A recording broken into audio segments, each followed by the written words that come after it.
Hello there. Boox has set its sights squarely on the Remarkable 2. Should Remarkable be worried? That's the question that this video is going to start to answer. Now, let's pause for a second, take a step back, and talk about some of the basics around the Boox Go 10.3 e-note-taking device. So what is it? This is a device recently announced by Boox. As I said, 10.3 inches, it's black and white. It's similar to the Note Air 3, which was released at either the end of last year or the beginning of this year. I can't quite remember. But with the following differences. So the Go 10.3, and we'll just call it the Go going forward, even though there is a separate Go device, which is more of a 7-inch e-reader, but we'll put that aside for the purposes of this video. So when I say Go, I mean 10.3. So the Go is thinner than the Note Air 3, has 300 ppi. The Note Air 3 is around 227. The UI is different, so the functionality, I believe, is pretty much the same between the two devices, but the looks are different, and that's critical, and we'll get into more detail on that in a little bit. And there's no front lighting on the Go where there is on the Note Air 3. So some key differences, some advantages for the Go, some advantages for the Note Air 3. So you might say, why release a device like this? What is the point? And the point is actually very clear.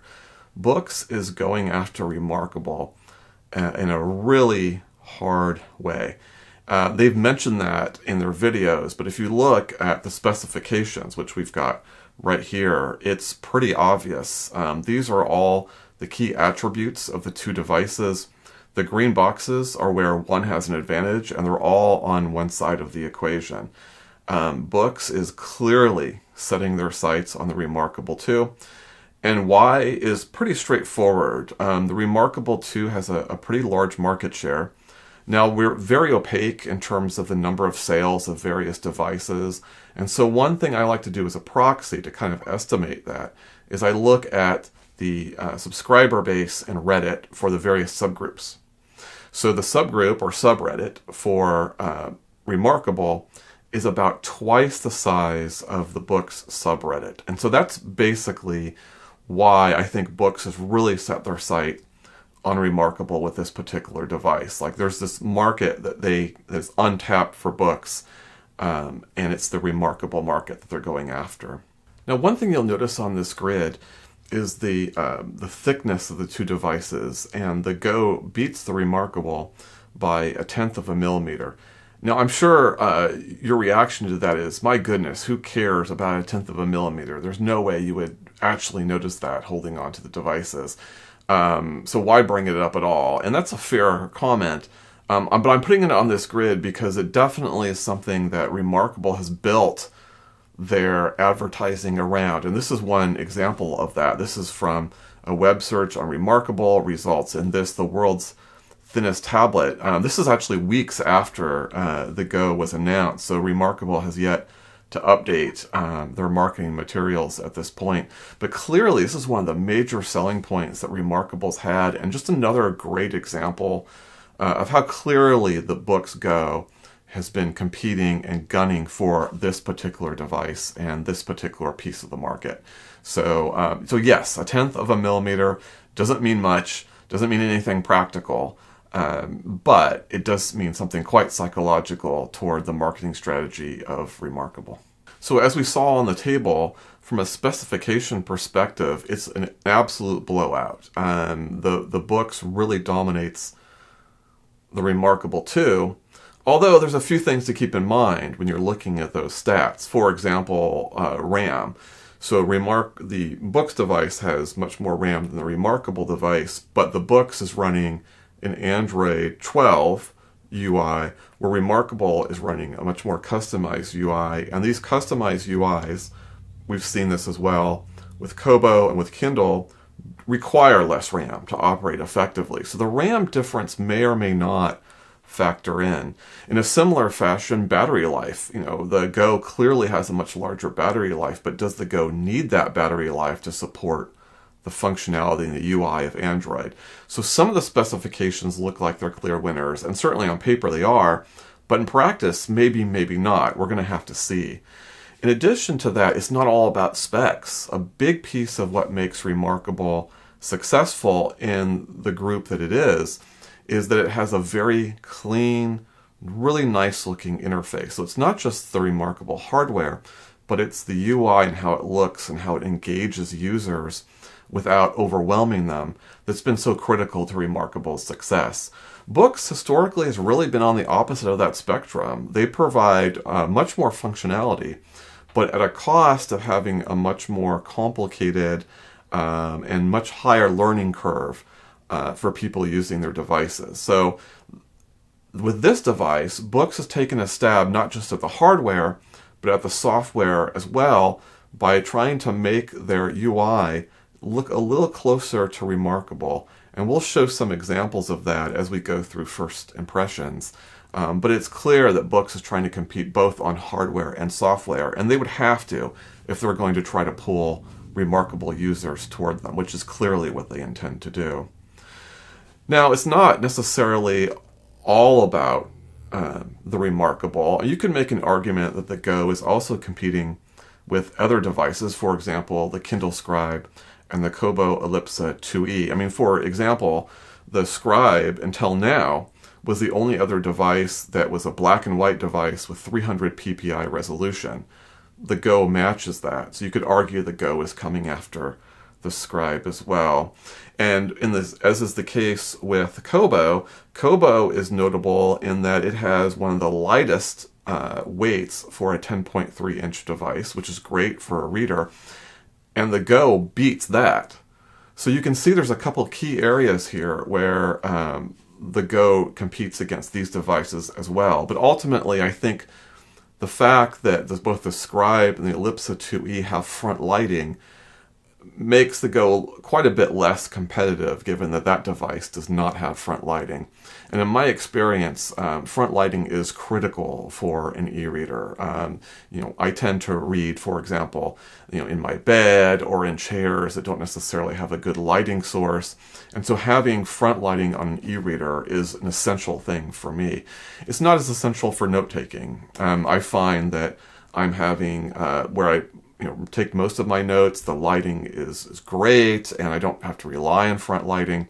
So it's not really the activity that matters, it's just the environment that you're in and the lighting. And I tend to find that the environments where I read are darker than the environments where I take notes. So as it relates to the Kobo and the Kindle, I don't think that the Go is necessarily compelling just because of the front lighting situation. But the Remarkable doesn't have front lighting. I don't think you need front lighting as much with note-taking, and that's really where the Go is trying to compete, in my opinion. But I wanted to mention these two devices as well. So, what are the key questions that we're going to look at as we go through this video and future videos? Will the form factor of the Go be as impressive as the form factor of the Remarkable? And the Remarkable is a really nice device. So can Boox match? They're trying, but can they match the device? Will they be able to take their UI and attract Remarkable users by kind of simplifying the look and making it more engaging? That's a question we're going to look at.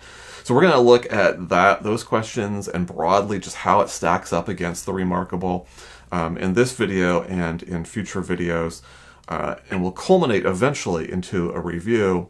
But for here, it's all about the unboxing and first impressions. So let's get on into it. Okay, so let's go ahead and start with the unboxing. And this is the device itself. You can see it says Go Series here on the top of the box. It says Boox, and in cursive you can barely make a difference. One interesting bit, which I'm not sure is picked up by the camera, is there is kind of a texture to the box. And I think that is basically because there's a similar texture on the back of the device. So it's kind of foreshadowing that, if you will. Not a lot else notable. We've got this kind of information about the device here on the back. You can barely see it, but it says a little sticker of Made in China right there, and there's nothing else on the other side. So pretty basic. Let's go ahead and get on in.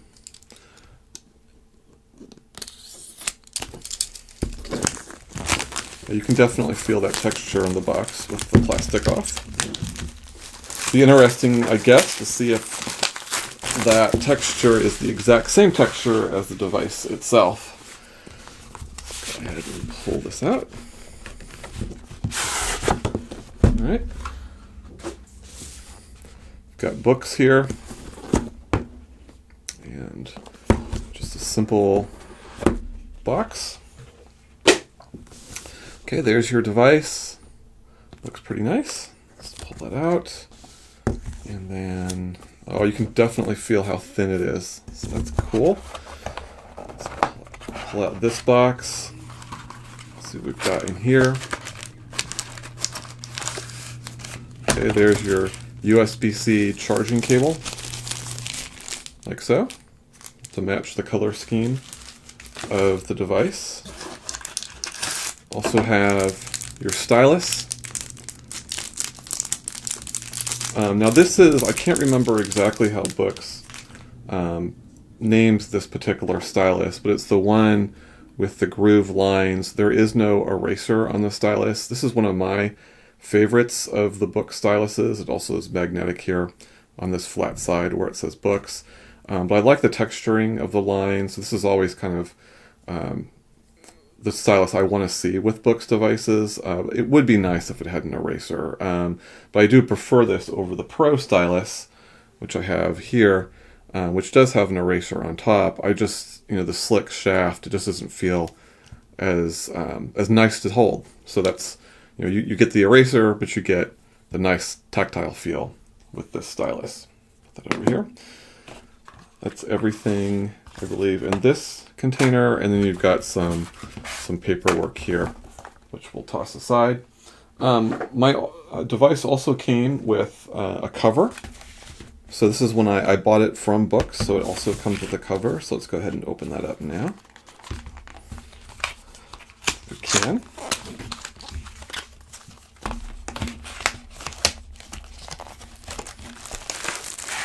Okay.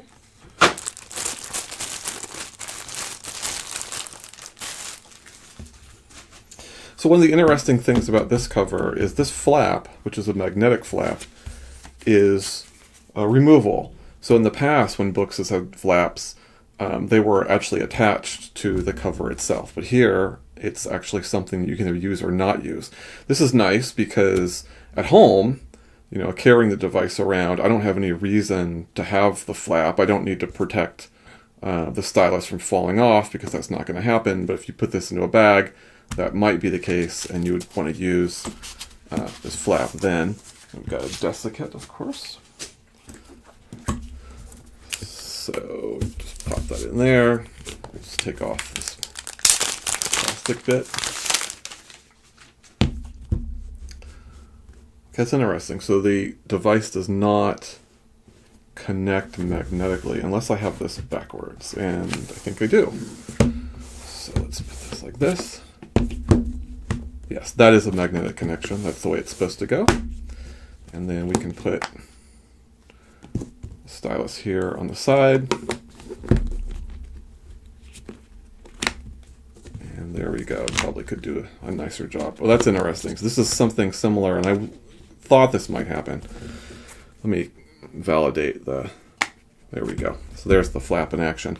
Now, one of the things that was true of the Note Air 3C is that because the device was so thin, if you grab the device on the side, that would happen, and the pen would, in this case, it rolled onto the cover. So that's one thing to keep in mind. But again, you don't have to use the flap at all. You can use it without. So that's a nice touch by Boox. This might be a little hard to convey with this camera angle, but I wanted to go ahead and try to show something interesting about the cover. So we've got the device connected magnetically. I'm going to go ahead and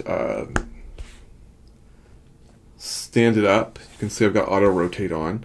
Now what's curious about the cover is that there's actually a lot of different angles that you can use with the cover. Now, well, the only thing holding this device to the cover is the friction of the inside of the cover, which is really interesting because there's really no limit to where you put the device. So even here, all the way on the edge, right here, the device isn't sliding off. Let's go off, and then see now that I'm off the device, it slides. So really an interesting concept cover here, where you've got all these different angles, and only the grip of the cover itself is holding in place, but it seems to hold it in place fairly securely. Yeah, so pretty cool. Okay, so I've got the device in a little bit better focus here, so you can kind of make out the Boox logo there. It actually looks really nice on the spine. It looks better than it seems to look on the camera as I glance over. I was a little worried about the color of the stylus. It's a much whiter color than either the border of the device, the screen, or even the side panel. In images, I wondered why they didn't make this stylus more like this color so you could kind of have a matching balance there. But in person, I don't really think it makes much of a difference at all. Along the sides, we do have a USB-C port. Let's see if I can get that there. It's not in focus, but you can see you've got two speakers there. Looks like you have some microphones down below as well. Nothing on this edge. You do have, it looks like, nothing here but the power button, and then nothing on the other side. So basically, you've got a power button up here on top, and down below, you've got your microphones here, your USB here, and your two speakers here. Okay, now, the one last thing I'll show in terms of the unboxing is this does, when you buy from Boox, come with nibs. It comes with 5 nibs, and this is how it came packaged. So it's very scrunched up, as you can see here in the image. Kind of curious because the shipping box itself had perfect integrity. There were no issues or holes with the box itself. So not quite clear when this thing got scrunched. Let's take a look and see if the tips survived. I'm not even sure how to open it. Just rip it, I guess. I see 3 tips. I think that's what it was supposed to come with. So yeah, the tips looks like they did survive, and they do give you an extraction tool. I will do a shout out to this vendor. I think the name's here in the back. Yeah, you can get this off of Amazon. I have no relationship to this vendor, and there's others that make good tips as well.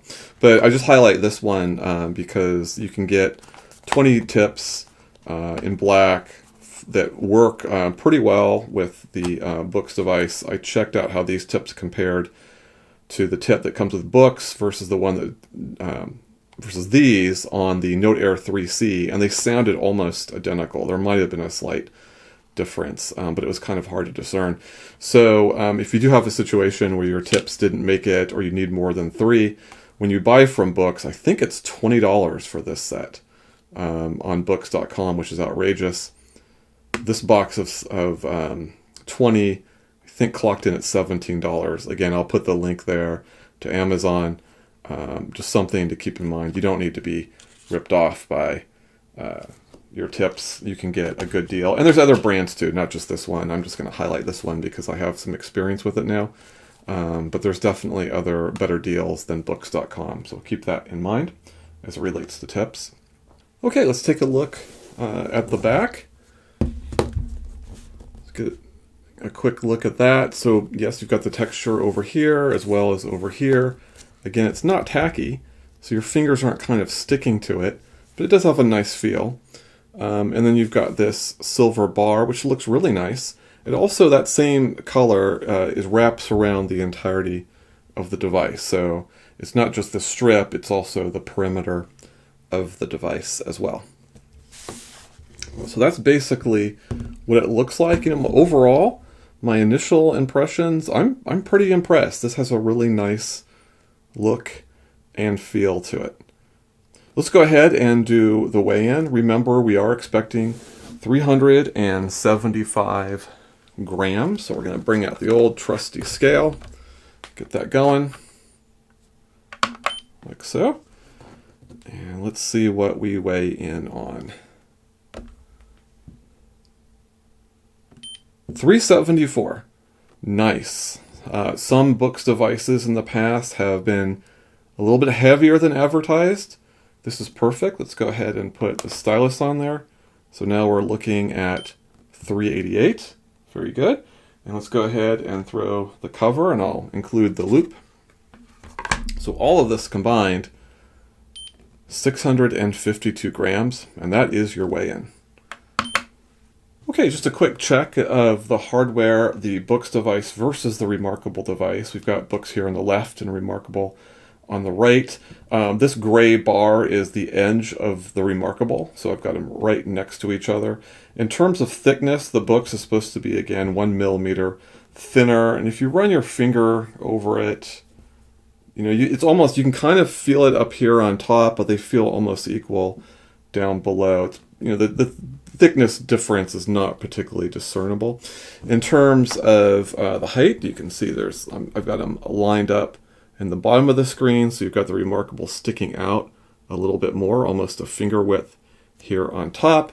And then in terms of the width, get those lined up again, just a slight protrusion for the Remarkable. So similarly sized, let's go ahead and put these on top of each other, and I've got them lined up on, you know, more or less on the bottom and on the left, and so you can see the Remarkable comes up a little taller and it's just a little bit wider, but not significant. They're pretty similar. I don't think one particularly stands out over the other, and they both look really nice. They both have a nice professional, slick appearance. I've always been a fan of the Remarkable's hardware design, and even though it's a fairly old design at this point, I want to say even 4 years, say,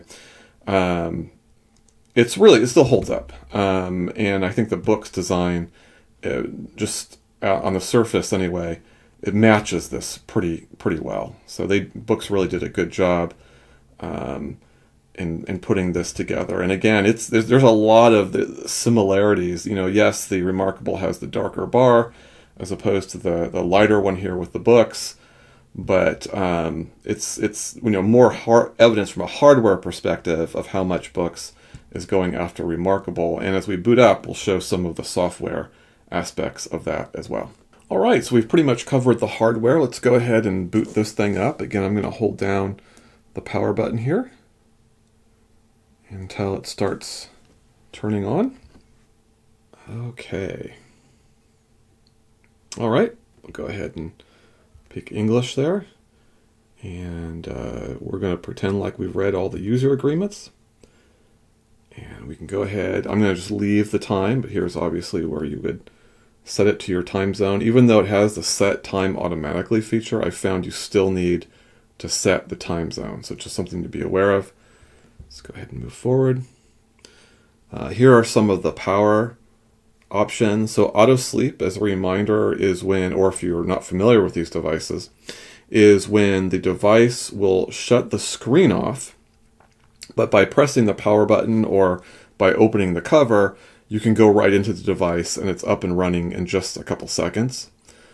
Power off basically completely turns off the device, and in order to turn it on, you have to go through the boot up process. That varies from device to device. We'll go ahead and test that on this device, maybe not in this video, but in a future video. But as a rule of thumb, generally 30 seconds is about how long it takes to boot up when you go into power off. So you've got a few seconds here, you've got about 30 seconds here, give or take. But of course, the advantage of the latter is that you do save a lot more battery. And battery tests is one thing that we'll be doing on this device, probably be in the third video. Let's go ahead and move forward. Okay, so here they're talking about some of the gestures, and you can choose to have a navigation bar or not. So it's a very Android-like experience if you go with a navigation bar, or alternately, you can go with gestures, and then there's 3 of them. I believe these are customizable. Let's see if they allow you to do that here. No, so this is just telling you what they are by default. So we'll have to see if those can be changed later on in the UI. But again, the first one is to the e-ink center, like so. If I swipe up like this, If I swipe up from the bottom, it's the back to the home screen, and then this is just back, one step. Okay. There are some side gestures. This is defaulted to volume here on the left, and then usually it's front lighting.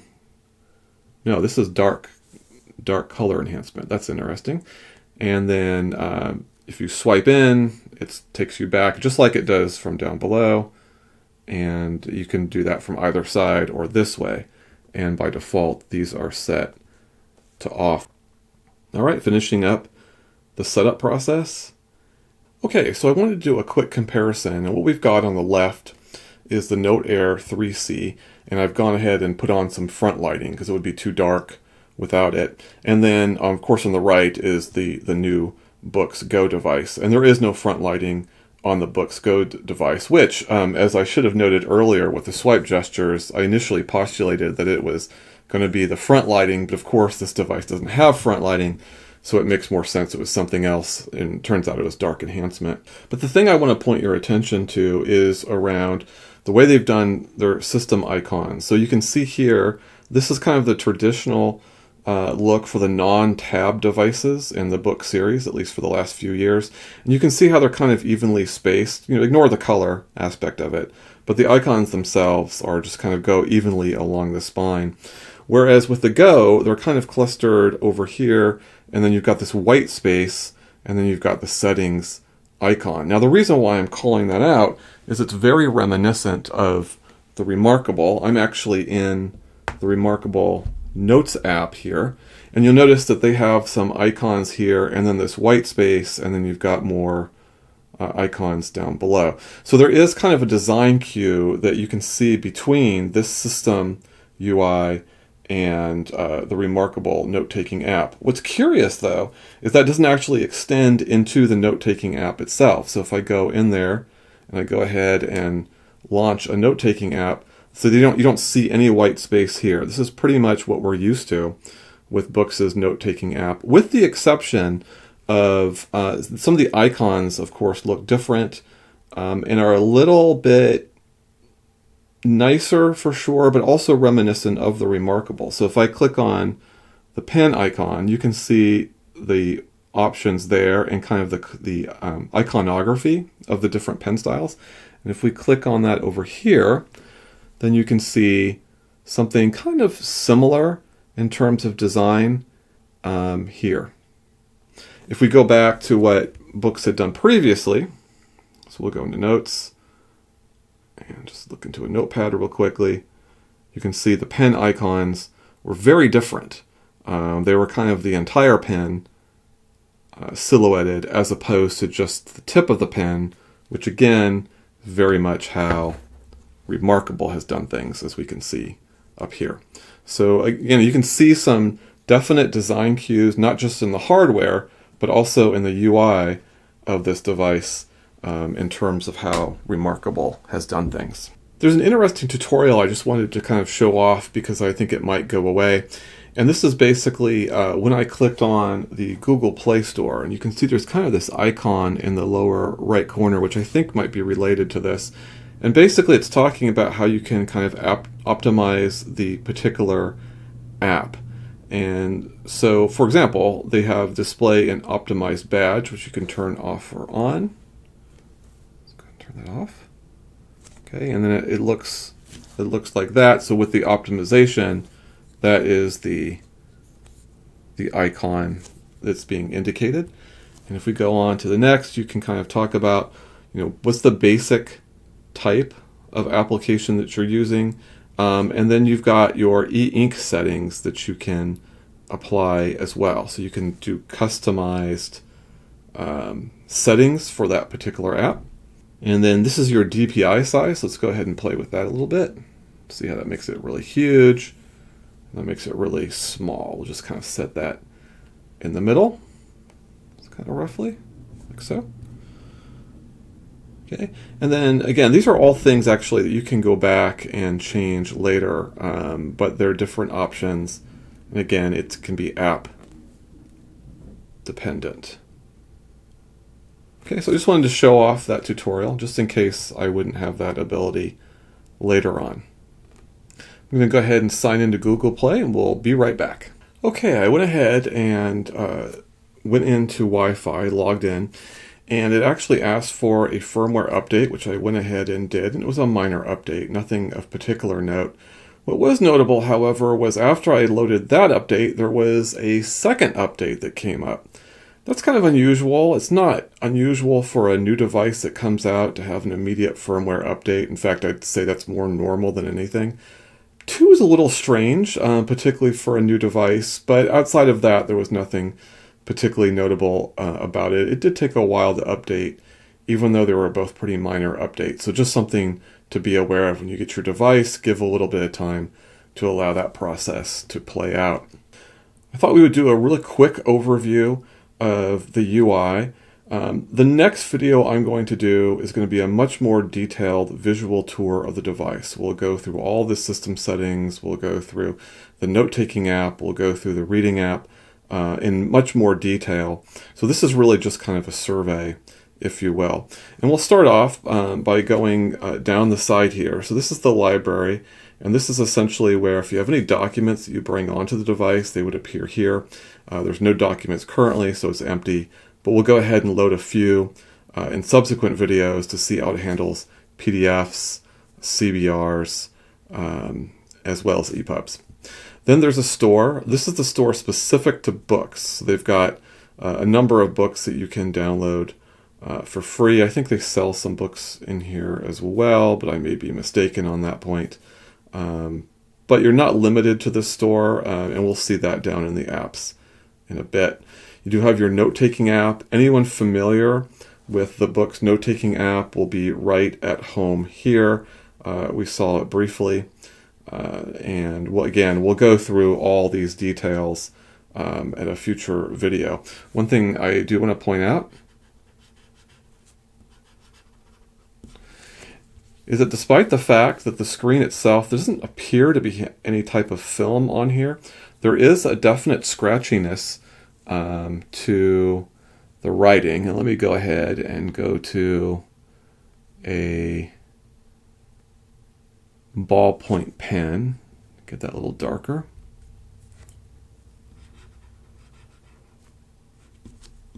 But let me get that next to the microphone so you can get a sense of that sound.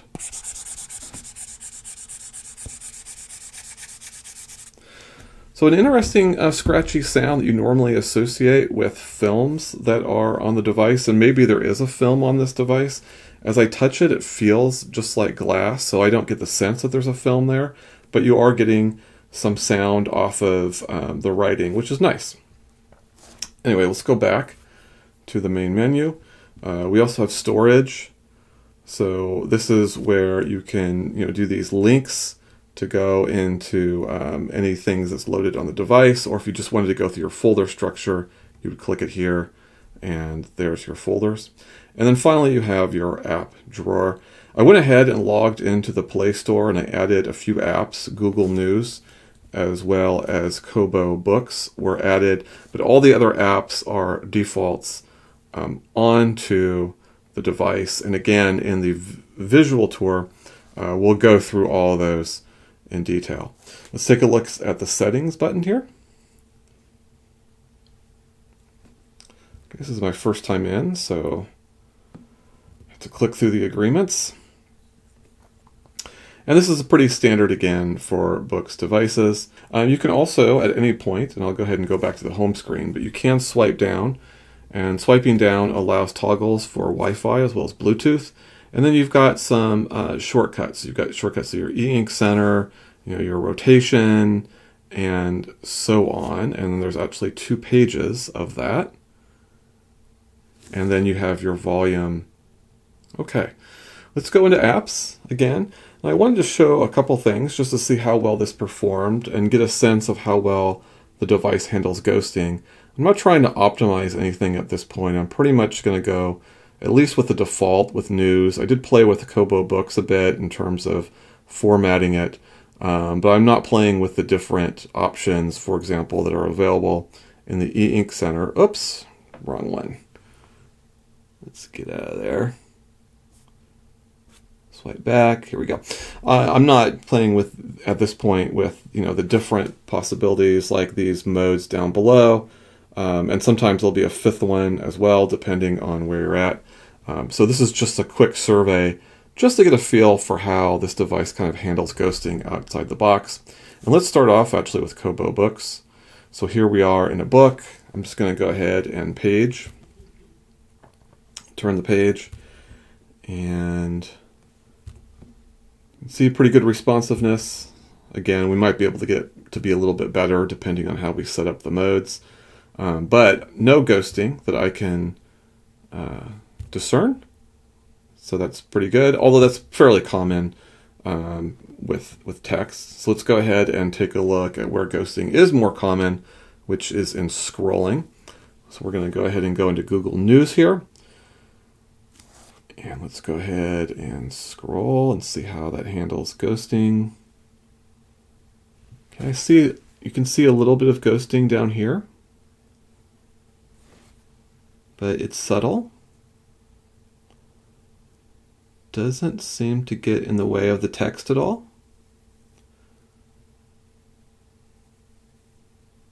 And at least at first glance, I don't see a lot of ghosting in the images, although I'll have to take a deeper look as we go into our subsequent videos and we do more thorough testing of the device. But as a general rule, it seems to be handling ghosting fairly well. I wouldn't say that there's no ghosting. You do see some subtle after images. And again, if you're not familiar with e-ink, ghosting is an after image. So it's a legacy of what came before. And in some devices, that ghosting can be quite prominent. Kaleido 3 screens, the color screens like the Note Air 3C, that can have a lot of ghosting depending on what activity that you're doing. But this one seems pretty good, at least at first glance. As I noted earlier, I'm going to go deeper into a lot of these apps in the visual tour, but I want to check out this AI assistant because I don't recall seeing that on a Boox device before.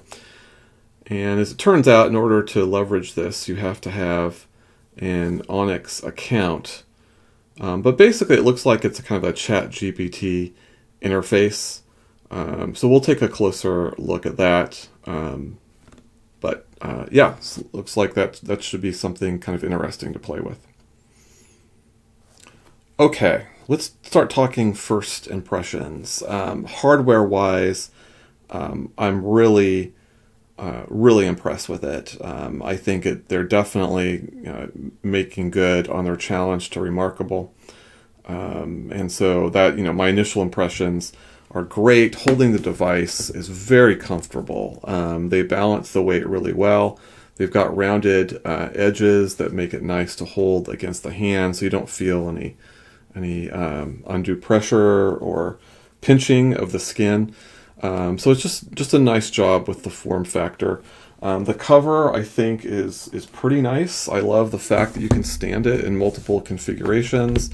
The device in the cover, obviously adds a little bit more heft by putting that on, but I don't think it's unreasonable, and it's a nice, tight, very portable package. So I like the hardware. I really like what they've done here. Software-wise, I can't comment on it too much. The ghosting, as we just saw, it looks pretty good. I'm familiar with the Boox UI. I'm familiar with a lot of their things like their note-taking and their reader, which are both excellent. That appears to be continuing here. We'll get a better sense of if there's any differences with this device, again, as we go on to subsequent videos. But so far, pretty good. I'm really impressed the fact that it has that nice scratchy sound on the screen. Maybe it's not quite as pronounced as with other films. I think the Remarkable actually is much more scratchy as well, and we'll do a comparison of that in a future video. But I think it's pretty good. So that's great. On more of the negative side, obviously we know that this device doesn't come with front lighting. And I'm finding it a little difficult at times to kind of read some of the smaller text on this. Now, some of that is the lighting in my room is where I'm filming this is not particularly good. Even when it's not, the studio lighting situation is off and we're using normal lighting, still not great. And this is an environment that I definitely would want to have a device with front lighting, which is my study. But how this looks in an office environment where I use an note taker, I don't use front lighting. I'll take a look at that. But I am a little concerned with kind of struggling in a few places where I had to kind of take it up to the light to kind of see what it read. Now, you are talking to someone here who's in his 50s, who doesn't have the best of vision. And I've been wearing contacts all day, so I kind of have tired eyes. So maybe that's factoring in. But I'm a little concerned initially by some of the difficulties that I've had in kind of discerning things. I had that particularly with the Kobo app. I really wanted the text to be bigger than what we see here. This is pretty small for me, and I had a hard time getting it bigger. So I don't know, that could be user error. I increased the text size in the app itself. As you can see there, it's at the top already. In addition to that, I played with the DPI settings, which didn't seem to have any impact on the text, but it did have an impact on the footer. So that was kind of strange. Again, could be user error, but these are a couple little things I'm going to keep my eye out for and see, are they just things that I need to get to the right settings to fix, or are they actually weaknesses of the device? I'll emphasize again that generally speaking, when you want a device for reading, you really want front lighting. And it's just because I think that, at least in my personal experience, and I mentioned this in the introduction, you tend to read in places that may not have the best lighting. So that's a concern. That remains a concern with this device as I'm going through it. But note-taking, I think is great. I don't have any concerns. Visualizing like all these icons to me and all the text is very clear, even in this kind of not particularly great lighting. The writing, the contrast of the writing looks great. So no concerns with the note-taking app. I'm good here. My concerns are really more on the reading side, which will be a weakness of this, again, because of the front lighting. But if you put that aside, I would say my first impressions are generally pretty good. As a note taker, I think this is great. What I've seen so far, I love the hardware on the device, and I'm looking forward to going deeper into this, and kind of getting more into the weeds. So what does that mean? Well, the next video is going to be, as I said earlier, a visual tour. So we're going to go through what all these things do here in terms of the note-taking app. We'll go deeper into the system settings and what those things do. And we'll go into the reading app and pretty much in a depth as well. After that, then it's going to be the results of my battery testing and other observations. So this is where I'll probably look a little bit deeper into how this device is performing versus the Remarkable, or other kind of curiosities that I come across, both good and bad. We'll start to kind of introduce those in this video. And then the last video will be the review. So this will probably take place in about 3 weeks from the posting of this video. And I'll have my battery test, I'll have extensive experience going through the device, and I'll really be able to give my full review, which you just can't now. Now this is just about first impressions. But for now, I see a lot of promise. I'm not too concerned about the potential downsides I mentioned. I think there might be settings that can solve those things, or again, they're moving into the reading side anyway, which is not necessarily going to be the strength of the device. Writing is, and I love the contrast here. I love the sound of the screen. Overall, I'm liking what I'm seeing. But more to come. We'll see devils in the details, and that's what we're going to find out over the next few videos. So please subscribe, and I will see you then.